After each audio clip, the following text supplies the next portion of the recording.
Hi everyone, I'm Mr. from Sparkling Memories, a place where you can build healthy relationship with food, pairs, and yourself.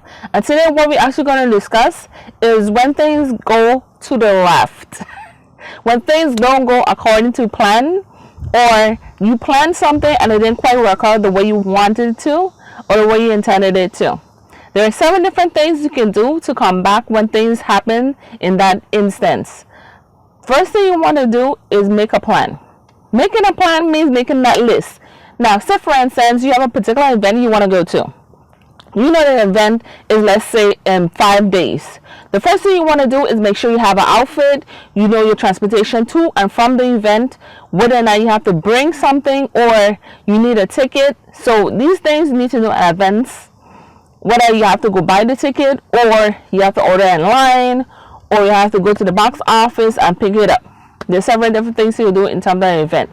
Now, as far as things come when it comes to your regular day life, sometimes we can make lists, right? Now, that is like, for instance, if you say, for instance, your car broke down and you don't realize, okay, I needed gas. Maybe my engine oil needed to refill. Maybe the transmission is running low in terms of the liquid. Maybe the brakes need to change. A lot of different things. With that being said, the only way you can plan for something like that is to have money put aside. Money for emergencies. I'm not talking about at least $5 or $10.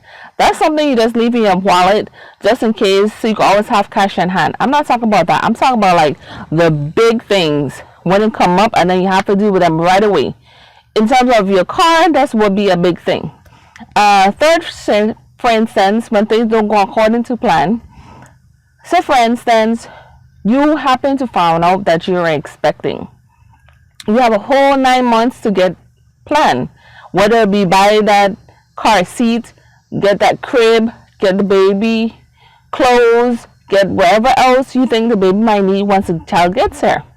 And a lot of times, a lot of us like to do some baby shower so we get some free stuff for our family and friends who want to help us out, or who just want to be generous enough to give us something. So that's the third, for instance, when things don't go according to plan.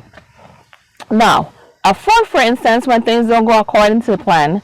So for instance, you have your child in school and your child gets sent home for whatever reason.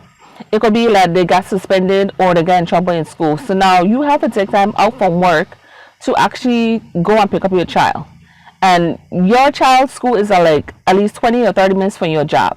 So you literally have to talk to your boss and see it will be okay if you take an earlier lunch or you take a later lunch, you can pick up your child from school. Because a lot of times you could actually leave your child with a guidance counselor and then you could pick up your child after like 2, 3 o'clock when school ends. But most of the time the child gets in trouble, they want to talk to the parent. So that's another, for instance, whereas you can't actually plan for that, but there's ways around there, whereas you can deal with situation at hand when it comes to you. The fifth situation, say for instance, you got up very early because you found out you have an appointment or a meeting at work. And the meeting at work, let's say it starts at 10. You have to make sure that your kids are out, you deal with your husband, you deal with making the breakfast, you deal with everyone in terms of getting them to school if they don't take the school bus, or if you dealing with your husband in terms of getting him something to eat in the morning and everybody is set to go at a particular time. At this point, you want to do time management. You want to say, okay, I have all these things to do. Once again, make that list of all the things I have to do in terms of getting them ready, picking up the outfit for the night before, and making sure everybody's clean, everybody's done fed, everybody has a book bag, the lunch, all that good stuff. Especially if your kid doesn't want to eat school lunch, you want to make sure that they have something. Okay? These kind of things you can try to plan for, but as you know, when things happen, especially with life becomes very complicated because things happen and sometimes it doesn't go according to plan. Now, another, for instance, when things happen and then you have to jump in and then fix them. Say, for instance, you end up in something like a car accident. We can't actually plan for a car accident Who will want to say, okay, I'm going to get a car accident today. Let me have everything planned out. No. Nobody plans for an accident. It's called accident for a reason. One thing you can do is make sure you have your car insurance up to date. Make sure the tags are up to date. The registration and the title and all that stuff. Make sure you have that in some secure place, not in your car. Because if something happens to your car, ain't no way you can get the title and the stuff, registration, all the things back. Not likely. You can, but not likely, because in the back of your stuff, you can actually transfer a name, transfer a title, and all that stuff in the back of it. So you don't want to leave that in your car somewhere. So what I'm saying is, the car accident. One thing you want to do is make sure all your lights in your car works, all your turning signals, all your airbags. You want to make sure you know where they are, because it's not like you could test an airbag, but you want to make sure you know exactly where they are in your car, because you don't want to be out there and say, for instance, your airbag is like in your part for the steering wheel, and then if you actually have your face turned and it will hit you, they can actually turn your head all the way around, or in a comfortable situation where you might break your neck or you might not survive. So this is why you want to know exactly where the car seats, not the car seat, the airbags are in your car. Also, where you may put your car seat for your kid. You want to get all of that situated, because you don't want to have a sudden stop and then your child goes through the windshield or something. Okay, make sure your safety locks in your car works. That's another, for instance, you cannot plan for, but if it happens, you have to literally deal with the situation at hand. Another, for instance, say for instance, you were having a get together at your house. What do? Because everybody around is wearing masks and hand sanitizer, and then they have these germophobic people in your group. Then they have the antisocial, and then they have people who are too friendly in the group. What do you do in a situation like that?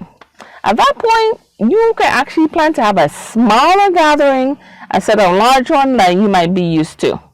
And instead of you actually get your food catered and bring it to your house, you could be the one preparing it.